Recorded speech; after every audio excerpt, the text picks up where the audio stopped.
Hi, welcome to another night of homework. Hi to everyone. I saw your comments. Just wanted to say hi instead of keep saying hi in the comments. Tonight we will start off with page 235. We'll practice on subtraction again with renaming. So let's go ahead and get started on number 1. Zoom in here and then let it refocus.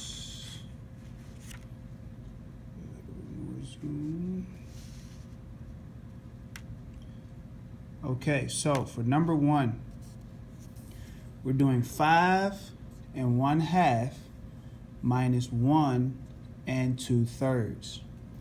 Step 1, I have different denominators.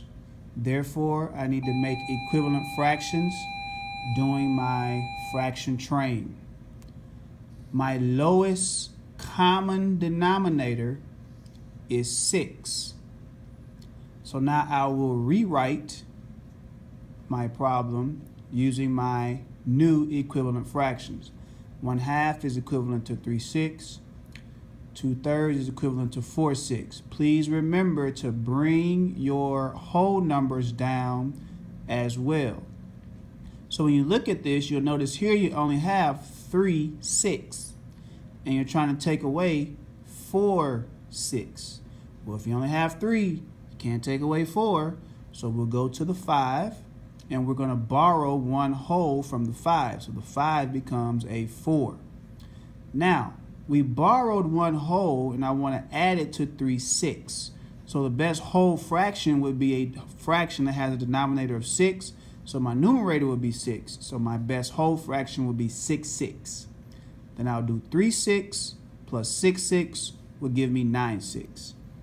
Now I'm able to subtract. So I have 9/6. I take away 4/6. That leaves me with 5/6. And then I'll do 4 minus 1. That gives me 3. Okay, now let's take a look at number 3. For number 3, I am subtracting a whole number and a mixed number. I'm subtracting a mixed number from a whole number.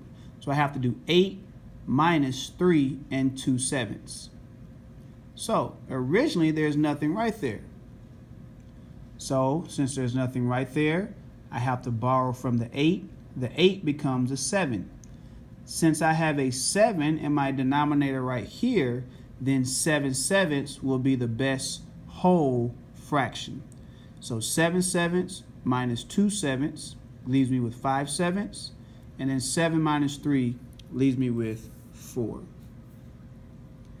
Now let's take a look at the problem solving. Please remember when you get to your problem solving that you should underline the question and box the math words and numbers. So the question reads, how much longer is Nick's swing than Derek's swing? Derek's swing is 5 3/4. Nick's swing is 6 1/8 of an inch. How much longer lets me know that this is going to be a subtraction problem. So here are the calculations. I have to subtract 6 1/8 minus 5 3/4. I have different denominators, therefore I would make my equivalent fractions using my fraction train. My lowest common denominator is 8. So now I'm going to rewrite the problem with my new denominators. 6 1/8 minus 5 6/8. If I only have 1/8, I can't take away 5/8. So what I have to do is borrow from the 6. The 6 becomes a 5. I just borrowed 1 whole. The best whole fraction to add to 1/8 is 8/8. So 1/8 plus 8/8 equals 9/8. Now I'm able to subtract 9/8 minus 6/8 leaves me with 3/8. 5 minus 5 leaves me with 0. Please complete all of the problems on page 35. Thank you. Have a good night.